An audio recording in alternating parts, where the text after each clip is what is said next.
तुलसी, bell और आंवला वृक्ष का महात्म्य। श्री नारद जी बोली, परमेश्वर महान पातकों का नाश करने वाले योनि पीठ तीर्थ का महात्म्य आपके मुख कमल से मैंने सुना। ईश्वर, आपने जो सर्वश्रेष्ठ महापुण्यदायक बिलपत्र का महात्म्य संक्षेप में वहां पर बताया था, वह भी मैंने सुना। अब मैं तुलसी पत्र का परम अद्भुत महात्म्य सुनना चाहता हूं तथा महादेव संक्षेप में रुद्राक्ष और भगवान शिव की पूजा के विषय में भी मुझे उपदेश दें। श्री महादेव जी बोली, महामती, तुलसी का महात्म्य संक्षेप में सुनिए, जिसे सुनकर मनुष्य सभी पापों से मुक्त हो जाता है। सभी लोगों के रक्षक, विश्वात्मा, विश्वपालक भगवान पुरुषोत्तम ही तुलसी वृक्ष के रूप में प्रतिष्ठित है। दर्शन, स्पर्श, नाम संकीर्तन, धारण तथा प्रदान करने से भी तुलसी मनुष्यों के सभी पापों का सर्वदा नाश करती है। प्रातः उठकर स्नान करके जो व्यक्ति तुलसी वृक्ष का दर्शन करता है, उसे सभी तीर्थों के संसर्ग का फल निसंदेह प्राप्त हो जाता है। श्री पुरुषोत्तम क्षेत्र में भगवान गदाधर के दर्शन करने से जो पुण्य प्राप्त होता है, वही तुलसी वृक्ष के दर्शन करने से प्राप्त होता है। मुनि, वही दिन शुभ कहा गया है जिस दिन तुलसी वृक्ष का दर्शन होता है, और तुलसी वृक्ष का दर्शन करने वाले व्यक्ति को कहीं से भी विपत्ति नहीं आती। मुनि श्रेष्ठ, जन्म जन्मांतर का किया अत्यंत निंदित पाप भी तुलसी वृक्ष के दर्शन मात्र से नष्ट हो जाता है। पवित्र अथवा अपवित्र स्थिति में जो व्यक्ति तुलसी पत्र का स्पर्श कर लेता है, वह सभी पापों से मुक्त होकर उसी क्षण शुद्ध हो जाता है तथा अंत में देवों के लिए भी दुर्लभ विष्णु पद को प्राप्त करता है। तुलसी का स्पर्श करना ही मुक्ति है और वही परम व्रत है। मुनि श्रेष्ठ, जिस व्यक्ति ने तुलसी वृक्ष की प्रदक्षिणा कर ली, उसने साक्षात भगवान विष्णु की प्रदक्षिणा कर ली, इसमें कोई संदेह नहीं है। जो मानव श्रेष्ठ भक्ति पूर्वक तुलसी को प्रणाम करता है, वह भगवान विष्णु के सायुज्य को प्राप्त करता है और पुनः पृथ्वी पर उसका जन्म नहीं होता।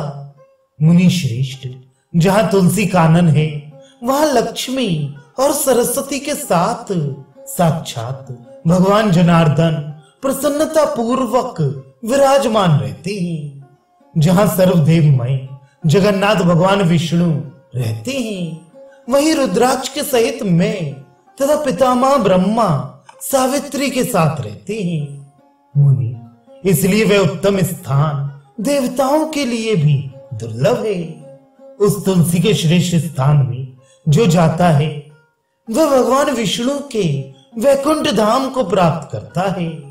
जो व्यक्ति स्नान करके उस पापनाशक क्षेत्र का मार्जन करता है, वह भी पाप से मुक्त होकर स्वर्गलोक में जाता है। मुनि श्रेष्ठ, जो व्यक्ति तुलसी वृक्ष के मूल की मिट्टी से ललाट, कंठ, दोनों कान, दोनों हाथ, स्तन, मस्तक, पीठ, दोनों बगल तथा नाभि पर उत्तम तिलक लगाता है, उस पुण्यात्मा को श्रेष्ठ वैष्णव समझना चाहिए। जो व्यक्ति तुलसी मंजरी से भगवान विष्णु का पूजन करता है, उसे भी सभी पापों से रहित श्रेष्ठ वैष्णव कहा गया है। जो व्यक्ति वैशाख, कार्तिक तथा माघ मास में प्रातः काल स्नान कर परमात्मा सुरेश्वर भगवान विष्णु को विधि विधान से तुलसी पत्र अर्पित करता है, उसका पुण्य फल अनंत कहा गया है। 10,000 गायें दान करने तथा सैकड़ों वाजपेयी यज्ञ करने से जो फल प्राप्त होता है, वही फल कार्तिक मास में तुलसी के पत्तों तथा तुलसी मंजरी से भगवान विष्णु का पूजन करने से प्राप्त होता है। जो तुलसी कानन में भगवान विष्णु की पूजा करता है वह महाक्षेत्र भगवती कामाख्या के शक्तिपीठ में की गई पूजा का फल प्राप्त करता है। बुद्धिमान व्यक्ति को तुलसी पत्र रहित कोई पुण्य कार्य नहीं करना चाहिए। यदि कोई करता है तो उस कर्म का संपूर्ण फल उसे प्राप्त नहीं होता। तुलसी पत्र से रहित संध्या वंदन कालातीत संध्या की तरह निष्फल हो जाता है। तुलसी कानन के मध्य में तृणों अथवा वलकल वृंदों से भी भगवान विष्णु के मंदिर का निर्माण कर जो उसमें भगवान विष्णु को स्थापित करता है तथा उनकी भक्ति में निरंतर लगा रहता है, वह भगवान विष्णु के सारूप्य मुक्ति को प्राप्त करता है। जो व्यक्ति तुलसी वृक्ष को भगवान विष्णु के रूप में समझकर 3 प्रकार शरीर, मन और वाणी से उन्हें प्रणाम करता है, वह भगवान विष्णु के सारूप्य मुक्ति को प्राप्त करता है। सुरासुर जगत गुरु देव देवेश आपको नमस्कार है। अनग इस भयावह संसार से मेरी रक्षा कीजिए, आपको नमस्कार है। महामती, जो व्यक्ति बुद्धि पूर्वक 3 बार अथवा 7 बार प्रदक्षिणा करके संसार से उद्धार करने वाली भगवती तुलसी को इस मंत्र से भक्ति पूर्वक प्रणाम करता है, वह घोर संकट से मुक्त हो जाता है। तीनों लोकों के उद्धार में तत्पर शिवे जिस तरह साक्षात गंगा सभी नदियों में श्रेष्ठ है, उसी तरह लोकों को पवित्र करने के लिए वृक्षों में साक्षात तुलसी स्वरूपिणी आप श्रेष्ठ हैं। तुलसी आप ब्रह्मा विष्णु आदि प्रमुख देवताओं के द्वारा पूर्व में पूजित हुई हैं। आप विश्व को पवित्र करने के हेतु पृथ्वी पर उत्पन्न हुई हैं। विश्व की एकमात्र वंदनीय आपको मैं नमस्कार करता हूँ, आप प्रसन्न हो। मुनि श्रेष्ठ, इस प्रकार जो व्यक्ति तुलसी को प्रतिदिन प्रणाम करता है, वह जहां कहीं भी स्थित है, भगवती तुलसी उसकी सभी कामनाओं को पूर्ण करती हैं। भगवती तुलसी सभी देवताओं की परम प्रसन्नता को बढ़ाने वाली है। जहां तुलसी वन होता है वहां देवताओं का वास होता है और पितरगण परम पीड़ित पूर्वक तुलसी वन में निवास करते हैं।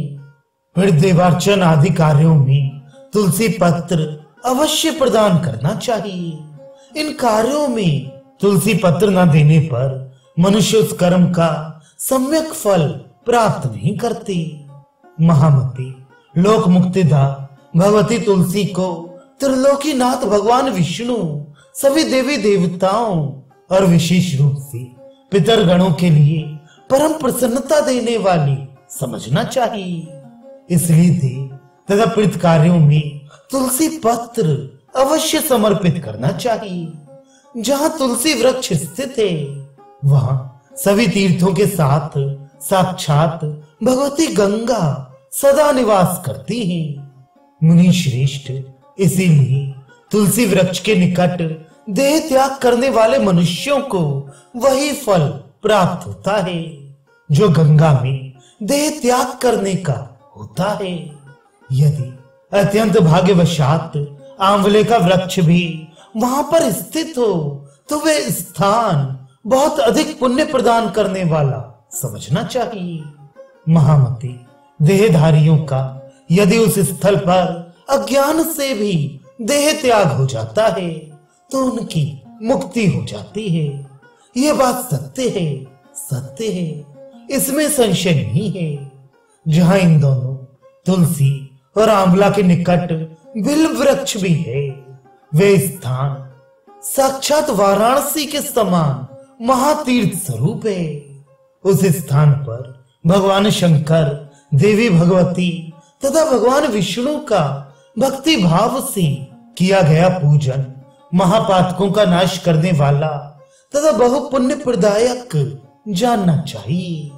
जो व्यक्ति वहां एक बिल पत्र भी भगवान शंकर को अर्पण कर देता है। वह साक्षात भगवान शिव के दिव्य लोक को प्राप्त करता है।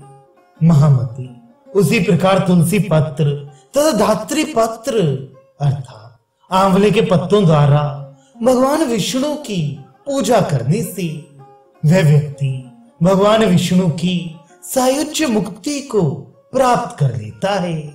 यह सत्य है। जो व्यक्ति वहां भगवान विष्णु, भगवान शिव अथवा देवी भगवती को एक बिल पत्र अर्पण करता है, वह भी पाप से मुक्त हो जाता है। मनुष्य वहां प्राण त्याग कर उस क्षेत्र के प्रभाव से मोक्ष प्राप्त करता है तथा उसका पुनर्जन्म नहीं होता। मुनि श्रेष्ठ, इस प्रकार मैंने इनका महात्म्य संक्षेप में आपसे कहा। जो मनुष्य इस महात्म्य को सुनता है वह भी स्वर्गलोक प्राप्त करता है।